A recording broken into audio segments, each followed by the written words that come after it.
Et place maintenant à une semaine dans le monde pour reparler des grands thèmes d'actualité de ces derniers jours. Au programme cette semaine, la République démocratique du Congo, une nouvelle fois endeuillée par un massacre à Béni. Vladimir Poutine sur tous les fronts, en Syrie et en Crimée.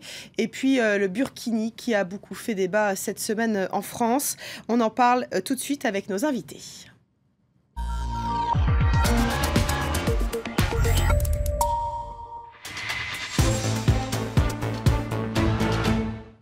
Et pour en parler, je suis avec Vincent Hugeux. Bonsoir, merci d'être avec nous. Et puis Régis Le Sommier, merci à vous aussi d'être avec nous. Reporter à l'Express et reporter à Paris Match. J'ai oublié de vous présenter correctement.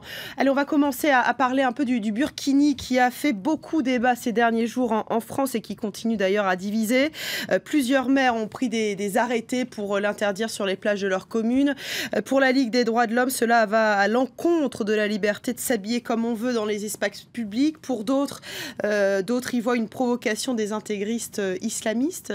Qu'est-ce que l'on peut en dire selon vous, Régis Le Sommier? Moi, je pense que ça fait partie des choses à laquelle on s'attache, on va se cristalliser finalement un problème qui est plus large, qui est effectivement un problème qui est lié à l'islam d'une certaine façon dans la société et finalement où peut se situer la sphère privée par rapport à l'espace public. Finalement, il est là le problème. Aujourd'hui, on est dans une situation où c'est considéré après tout ce qu'on a pu vivre, notamment dans le sud avec les attentats et autres, on se retrouve dans une situation où c'est considéré par une certaine partie de la population comme une provocation de s'habiller de cette façon-là, et puis par une autre partie de la population comme une manifestation de leur culture ou de leur identité. On peut aussi voir quand même qu'il y a aussi dans cette histoire la place de la femme, à qui est-elle opprimée par le burkini, ou est-ce une façon pour elle de se libérer, d'avoir des habits traditionnels plus difficiles d'aller dans l'eau. Donc on est au cœur d'un problème, mais qui finalement n'est qu'une... on se réfugie derrière ça, derrière des arrêtés anti-burkini, et puis dans le fond... On parle pas vraiment des vraies choses finalement. Non, mais les vrais problèmes sociétals liés à des pratiques religieuses, c'est par exemple ce que j'ai entendu tout à l'heure, qu'on parle de pratiquer des ségrégations hommes-femmes dans certaines auto-écoles. Il y a, je crois, la mairie de Villetaneuse qui a dit que ça ne se ferait pas, etc. Mais on en parle. La question, par exemple, de la néonatalité, où certaines pratiques religieuses commencent à entrer dans le bloc opératoire, alors qu'il y a 95% des familles qui, à une certaine époque, il y a 10 ans, suivaient l'avis du médecin. Aujourd'hui, c'est sauver mon enfant à tout prix parce que c'est Dieu qui me l'a donné. Donc on est quand même dans des situations où il y a une montée du fait religieux dans certaines parties, et ça pose des problèmes de fond et qui sont dans la société elle-même. Vincent Hugeux, vous êtes d'accord avec Régis Le Sommier? Est-ce que finalement, avec ce débat, on n'augmente pas finalement le malaise autour de la religion musulmane, malaise qui existe en France? Et d'une certaine manière, nous contribuons à l'instant T à entretenir une forme d'artifice. Il y a suffisamment Pourquoi? Parce qu'il ne faut pas en parler? Non, il y a suffisamment de questions pertinentes et légitimes, et quelques-unes d'entre elles viennent d'être évoquées à l'instant, qui font débat, pour ne pas en chercher de mauvais débats. Et je trouve qu'il n'est absolument pas fortuit que cet incident-là survienne à quelques encablures d'une échéance électorale présidentielle en France. On est vraiment dans une logique de double instrumentalisation. C'est une manip contre l'autre. Donc tout ça démarre quand même d'un phénomène assez cocasse et singulier, qui est le port ou pas de ce burkini dans une enceinte au demeurant louée privée. Ce qui se passe dans une enceinte louée privée ne regarde que le locataire et le loueur. Bon, donc on se calme un peu là-dessus.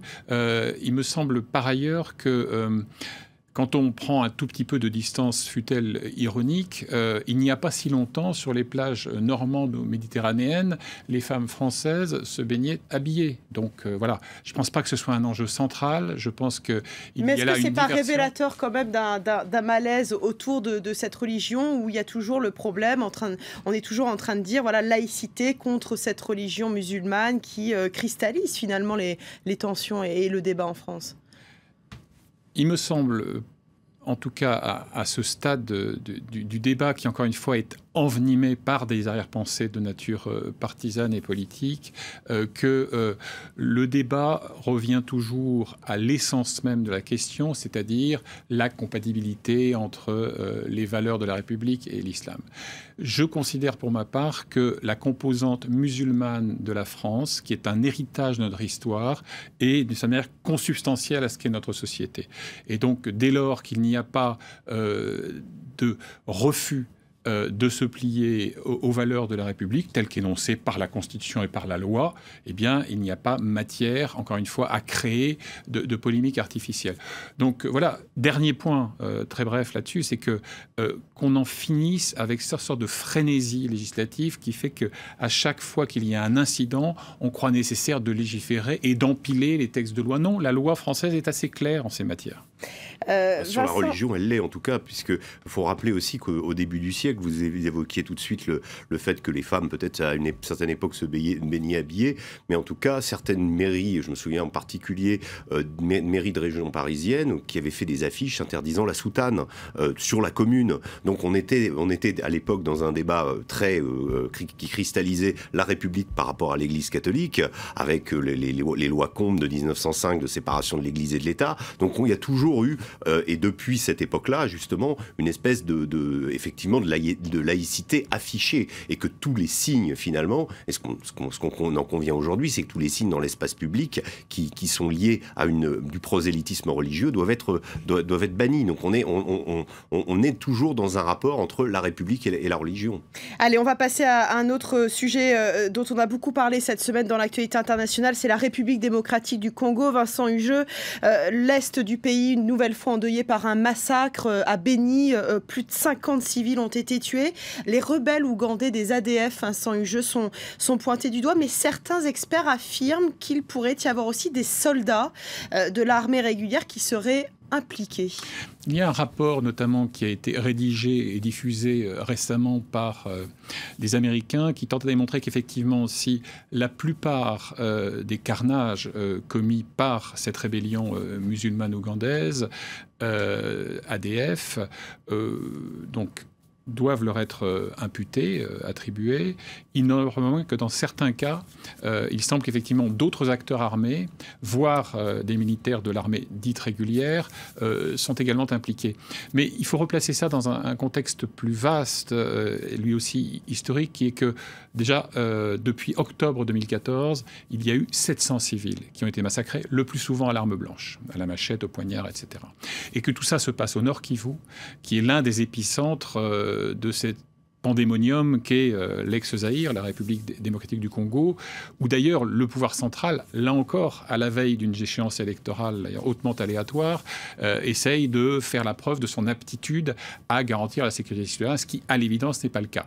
On est là au carrefour des plaques tectoniques de cette Afrique des Grands Lacs, où on paye encore les arriérés du génocide du Rwanda, des tensions avec l'Ouganda et différentes rébellions et guérillas, qu'elles soient messianiques, chrétiennes ou en l'occurrence comme celle-là musulmane. Et on a au milieu de tout ça, une société civile qui l'a montré d'ailleurs en accueillant très fraîchement les officiels, à commencer par le Premier ministre qui a été hué.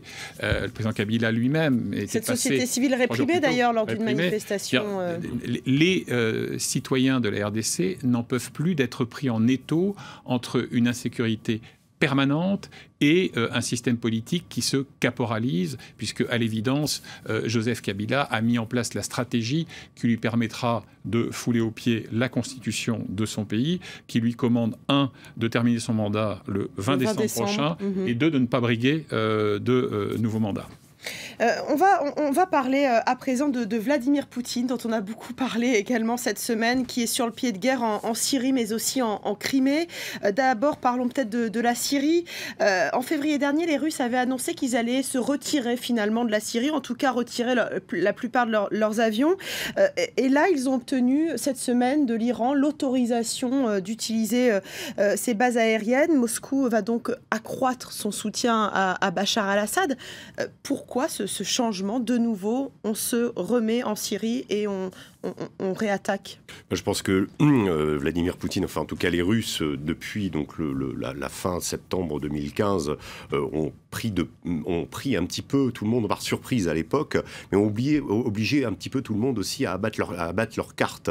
Il y avait quand même une certaine confusion et il y a eu une sorte de clarification avec l'intervention des Russes. C'est-à-dire que les Russes se sont clairement mis du côté du régime qui à l'époque, en septembre 2015, moi j'avais été en Syrie en juillet. En juillet, on était vraiment dans une situation catastrophique, c'est-à-dire qu'il y avait des risques, effectivement, que Damas tombe, et il y avait des risques que l'échiquier syrien, en tout cas le gouvernement, ne tienne plus son pays.